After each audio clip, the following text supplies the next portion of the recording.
Na kiongozi wa CORD Raila Odinga ameishtumu serikali ya Jubilee kwa kuwateua viongozi kutoka pwani katika nyadhifa anazodai kuwa ni hafifu. Akizungumza huko Rabai katika pwani ya Kenya, Raila amesema serikali inafanya hivyo ili kutafuta uungwaji mkono katika uchaguzi mkuu ujao.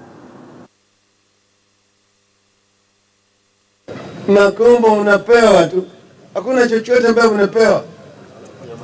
Hiyo ni kama ile mtu ambaye anataka kuchinja kuku. Anataka kuchinja kuku, anachukua mahindi. Kisha anaita kuku.